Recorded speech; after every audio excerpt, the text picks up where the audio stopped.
In the whole world, our country is reeling under the shock of a pandemic for which it is not prepared. In such a situation, the lives totally disturbed in many ways. Besides those victims of coronavirus disaster, there are billions of workers and the poor people who are going without food and without jobs, which is their daily sustenance. That has taken a big toll on their lives. They are left with the uncertain future, anxiety, fear, and hunger. In such a situation, it's only but natural that we all as human beings must respond positively.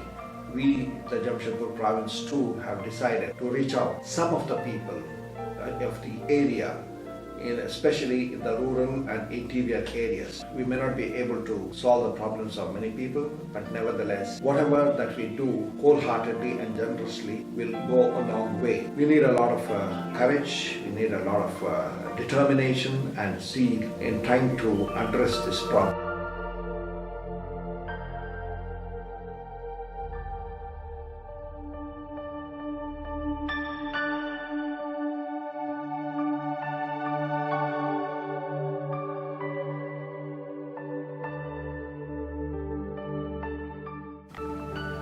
In Jamshedpur province, we have been deliberating one of the universal apostolic preference, walking with the excluded. Today, during this COVID-19 pandemic, the images of millions walking miles to reach home has given us a fresh understanding. They walk because they are this home. We are already witnessing a lot of disruption. It is frightening to see in the villages when the entire village uses a single pond for their essential needs. In the rural areas, where Jesuits are taking a strategic approach to reach out the most needy. At the moment, on the request of East and West Singhbhum district administration, we have been supplying nutrition packets to pregnant women and lactating mothers, and also dry ration for non-ration card holders in the city as well as in the rural areas. Father Paul Fernandez, the PDD of the province, has already launched a website named Kindness City through the support of our institutions and our alumni.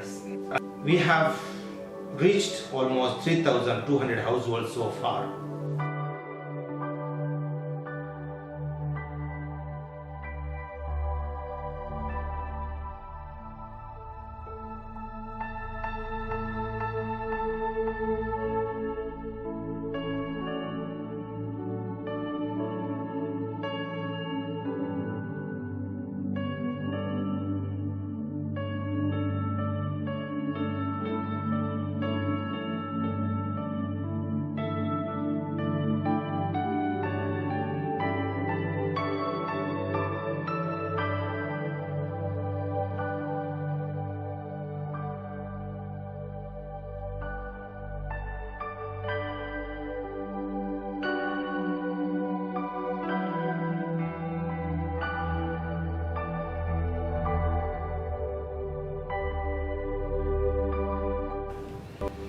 The national lockdown of India was very bad for one group of people in India, the migrant labor.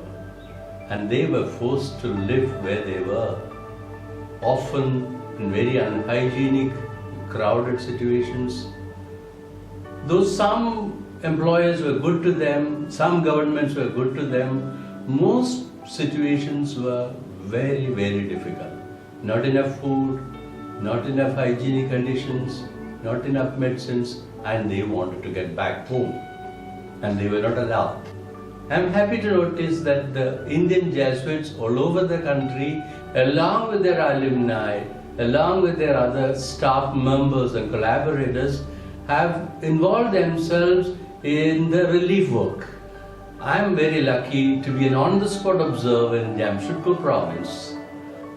They've mostly been collecting food materials and distributing them to the villages far and around. I was very lucky to visit some of these distribution centers. There was this one lady, maybe around 50, 60 years old, emaciated looking, just with one sari around, barefoot, and she had no smile on her face. She looked tired, and she was waiting. And she was first in the queue. and absolutely looking miserable. And you know, something happened. When the distribution began, she smiled. Oh God, what a smile it was.